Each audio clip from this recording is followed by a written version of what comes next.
प्रत्येक व्यक्ति पर 5 प्रकार के ऋण हैं। देव ऋण, ऋषि ऋण, पितृ ऋण, मनुष्य ऋण, भूत ऋण।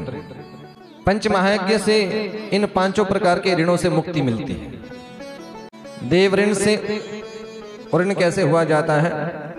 जब आप अपने इष्ट देव की उपासना करते हैं और परब्रह्म परमात्मा के निमित्त अग्नि में किए गए हवन को देव यज्ञ कहा जाता है। ओम प्रजापतये स्वाहा, ओम भूपतये स्वाहा, ओम भुवन पतये स्वाहा, ओम भूतानां पतये स्वाहा, अन्न पतये स्वाहा। पहले घर में भोजन बनता था तो ये 5 महा आहुतियां कही गई हैं, अग्निदेव में अर्पण की जाती थी।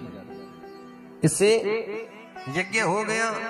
देव ऋण से नित्य आप नित्य हवन करते हो, देव ऋण से ऋण हो रहे हैं। ऋषि ऋण, जब मनुष्य हर गृहस्थी के जीवन में हर घर में वेद, पुराण, रामायण, महाभारत आदि ग्रंथों का अध्ययन, अध्यापन तथा स्वाध्याय को ब्रह्म यज्ञ कहा गया है। ब्रह्म यज्ञ करने से ज्ञान की वृद्धि होती है। इसके संपन्न करने से व्यक्ति ऋषि ऋण से ऋण हो जाता है। पितृ ऋण, पितरों के निमित्त तर्पण तथा श्राद्ध आदि करना पितृ यज्ञ कहा गया है। कई लोगों के जीवन में बड़ा संकट बना रहता है, कई बार है ना, कार्य होते नहीं है, घर में ऋण और रोग रहता है, घर में अंतर कलह रहती है ना। जिस घर के पितृ देवता रुष्ट रहते हैं उस घर की प्रसन्नता धीरे धीरे गायब होनी शुरू हो जाती है। ध्यान से सुनना, जिस घर के पितृ देवता रुष्ट हैं उस घर की प्रसन्नता धीरे धीरे गायब होनी शुरू हो जाती है। घर में मांगलिक कार्य होना बंद हो जाता है। धन देखते देखते धीरे धीरे क्षीण होना शुरू हो जाता है। कई सारे ऐसे लक्षण हैं जो जीवन में देखने को मिलते हैं, है ना। जब मनुष्य घर में या तीर्थ में जाकर के अपने पितरों के निमित्त उनके लिए कोई यज्ञ कार्य करता है, पितृ यज्ञ करता है, पितरों के निमित्त जब आप श्रीमद् भागवत कथा बिठाते हैं, है ना, ये तो साक्षात लेख आया है श्रीमद् भागवत में ही कि जिनके पितृ देवता अधोगति में है, अकाल मृत्यु को प्राप्त हुई, अधोगति में है, किसी कारण से उनकी सदगति नहीं हो पाई। गौकर्ण जी ने गया क्षेत्र में अपने पितरों के नाम से पिंड तर्पण श्राद्ध किया, लेकिन उनके वो धुंधुकारी आदि भाई प्रेत योनि में ही पड़े रहे। किसी को पता लग जाए कि पितृदोष लग गया, महाराज बताओ कैसे होगा, कैसे निपटेगा ना।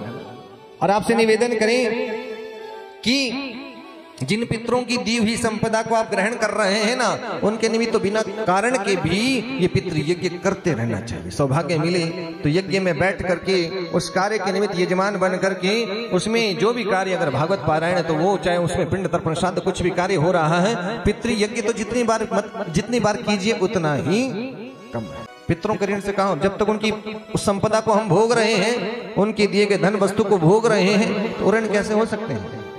लेकिन कर्तव्य है कि हमको कुछ ना कुछ करते रहना चाहिए, लेकिन भय से नहीं कि दोष लग गया है। बिना दोष से भी, बिना कारण से भी अपने पितरों के निमित्त कुछ ना कुछ करते रहना चाहिए। तो जो लोग अपने वंश में पितरों के निमित्त इस पितृ यज्ञ में कुछ ना कुछ कार्य करता रहता है, वो पितृ ऋण से ऋण हो जाता है। मनुष्य ऋण, अब हमारी भारतीय संस्कृति एक बात कहती है कि अतिथि देवो भव, अतिथि देवता तुल्य है। इस संस्कृति के अनुसार जब आप अपने घर में आए अतिथियों का सम्मान करें, एक बात याद रखना, परमात्मा ने सबको बहुत कुछ दिया है, लेकिन जिस जीव ने आए हुए अतिथि के लिए मस्तक पर शिकन उत्पन्न कर ली, उसका मनुष्य ऋण, वो कभी उस ऋण से ऋण नहीं होता है। परमात्मा ने आपको सामर्थ्यवान बनाया है। आपके घर में कोई अतिथि आ रहा है, आपका धर्म बनता है उस अतिथि का मनोयोग से संतुष्ट करके हर प्रकार से सेवा भाव से अतिथि का सत्कार करना है। जो घर में आ गया वो कौन है? अतिथि है। अतिथि देवो भवः। मनुष्य यज्ञ से धन, आयु, यश और स्वर्ग आदि की प्राप्ति होती है। जो मनुष्य को मनुष्य की तरह समझ करके उनका सम्मान करते हैं, उनके जीवन में सुख और वैभवता प्राप्त होती है। अंतिम ऋण ये कीट पतंगे है ना, कीट पतंगा, पशु पक्षी आदि किसी कारण से इस योनि में चले गए हैं। कोई कारण है ना, ये 84 लाख योनियां कही गई हैं, तो ये जीव जंतु की योनि मिली तो किसी कर्म के प्रभाव से मिली।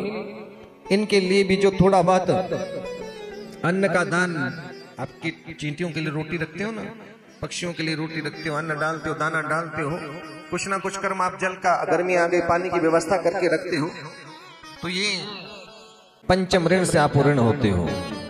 जीवन में एक चीज और करना, घर में ठाकुर जी किस किस के घर में है, हाथ खड़ा कीजिए जिन जिन के घर में है। अच्छा एक बात बताओ, ठाकुर जी का स्नान कौन कौन रोज कराते हैं? जो कराते हैं वो हाथ खड़ा करना, ठीक। और उनका चरणामृत लेते हो? लेते हैं ना।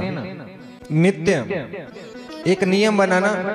पहले लोग ऐसे होते थे कि घर में व्यवस्था रखते थे कि कभी कोई जाने वाला हो ना, तो एक पंचरत्न की पुड़िया रखी होती थी, कभी आवश्यकता पड़ जाए देने के लिए, है ना। आजकल समय और व्यवस्थाएं अलग अलग है ना। तो नित्य व्यक्ति को चाहिए कि ठाकुर जी को स्नान कराया हुआ पंचामृत जो चरणामृत है उसको लेकर के पान कर लेना चाहिए, और नित्य गंगा जल का सेवन जल में मिश्रित करके अवश्य लेना चाहिए। क्यों? अकाल मृत्यु हरणम सर्वव्याधि विनाशनम विष्णु चरणोदकम पित्वा पुनर्जन्म न विद्यते। और उस चरणोदक में तुलसी दल अवश्य मिलाना है, फिर उस जल को ग्रहण करना है। ये कुछ बातें हैं जो जीवन में अपनानी है ना, कोशिश करनी है।